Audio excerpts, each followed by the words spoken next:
ये भविष्यमाल का ग्रंथ के रचयिता उड़ीसा में ही हुए। 1500 ईस्वी में उड़ीसा में एक महापुरुष हुए, बड़े सिद्ध महात्मा, परम पूज्य श्री अच्युतानंद बाबा जी। उनके द्वारा उड़िया भाषा में लिखी हुई है पुस्तक है, जिसका नाम है भविष्यमालिका। ये नेट पे भी खूब है, इसकी बातें नेट पर भी उपलब्ध हैं।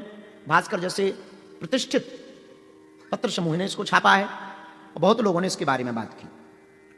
इनके 5 सखा थे, अच्युतानंद दास, अनंत दास, जसवंत दास, जगन्नाथ दास और बलराम दास। परम पूज्य श्री अच्युतानंद बाबा जी ने यह भविष्यमाल का पुस्तक, आपका जन्म 10 जनवरी 1510 को त्रिपुरा गांव के कटक में हुआ। आप सामाजिक धार्मिक सुधारक भी थे और भविष्य दृष्टा भी थे। आपने कलयुग को लेकर के बहुत सी बातें लिखी। आपने यह भी कहा कि बीच में कलयुग लुप्त हो जाएगा, सतयुग का प्रारंभ होगा, कल्कि का अवतार होगा, 5000 साल बाद होगा। चूंकि जो हो चुका, 5000 वर्ष पूरे हो गए कलयुग के। 5200 वर्ष पूर्व जो है भगवान श्री कृष्ण ने कुरुक्षेत्र में गीता का उपदेश दिया था, आज से 5200 साल पहले। 5200 साल पहले, तो 5000 साल हो गए। इन्होंने, परम पूज्य श्री अच्युतानंद बाबा जी ने खूब बातें लिखी, जिन बातों में से 2-4 बातें हम आपको बता देते। भविष्य के बारे में आपने लिखा, घोर कलकाल आएगा, कलयुग के अंत में मनुष्य मिथ्यावादी हो जाएंगे, यज्ञ दान तप कोई नहीं पूछेगा, ब्राह्मण शूद्रों के कर्म करेंगे, शूद्र वैश्यों के और वैश्य क्षत्रियों के कर्म से जीविकोपार्जन करेंगे, मछली भक्ष अभक्ष लोग करेंगे,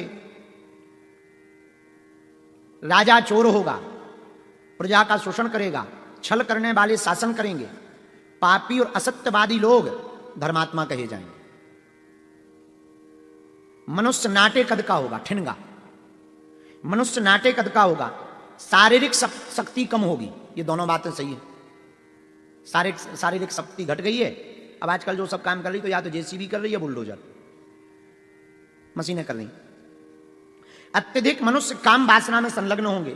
तो एक वैज्ञानिक शोध के अनुसार, थोड़ा मोड़ा हम यहां वहां पढ़ते रहते हैं, तो वैज्ञानिक शोध के अनुसार पूरी दुनिया में रहने वाले जितने लोग हैं, सभी मनुष्य, उनमें से कुछ परसेंट लोगों को छोड़कर, -1% लोगों को छोड़कर, ज्यादातर मनुष्य, स्त्री हो या पुरुष, दोनों ही 3 मिनट में कम से कम एक बार तो वासना के बारे में विचार करता है।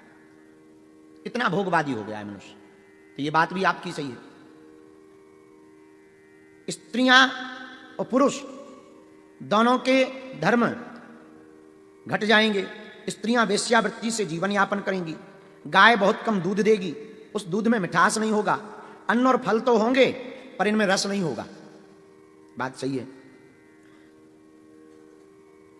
भेषधारी साधु संतों की संख्या बढ़ जाएगी, मतलब क्वांटिटी बढ़ जाएगी, क्वालिटी घट जाएगी। ये भी बात सही है। धन के लिए किसी भी स्थिति तक सगे संबंधियों की हत्या करेंगे। कलयुग के अंत में 7-8 वर्ष की स्त्रियां गर्भ धारण करेंगी। 7-8 वर्ष की स्त्री 10 से 12 वर्ष के पुरुष पुत्र उत्पन्न करेंगे।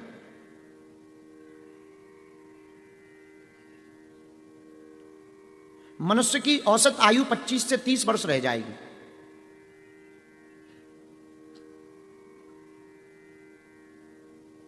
कोई भी ऋतु अपना धर्म पालन नहीं करेगी। मनुष्य केवल धन अर्जित करने के लिए ही जीवन जिएगा।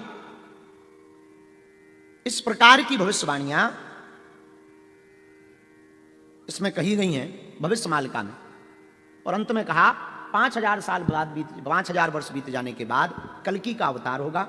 कल्कि भगवान अवतार लेंगे, अपने तेज से, विद्या के बल से पूरी दुनिया नतमस्तक होगी, और वो अपने तेज और विद्या के बल पर पूरी दुनिया के लोगों को पुनः सनातनी बना करके धर्म की स्थापना करेंगे और पुनः सतयुग का प्रादुर्भाव होगा।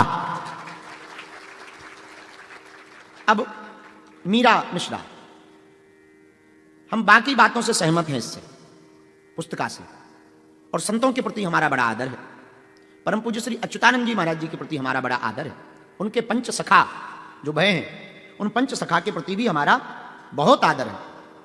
लेकिन 5000 साल में ही कलयुग खत्म हो जाएगा, इस बात को हम भविष्य पुराण और भागवत पुराण के अंतर्गत सिद्धांतिक रूप से नहीं मान पाएंगे, क्योंकि कलयुग की आयु 4,32,000 साल, द्वापर की आयु 8,64,000 वर्ष है, सतयुग की आयु 12,96,000 वर्ष है, और त्रेता की आयु 12,96,000 वर्ष है, और सतयुग की आयु 17,28,000 वर्ष है।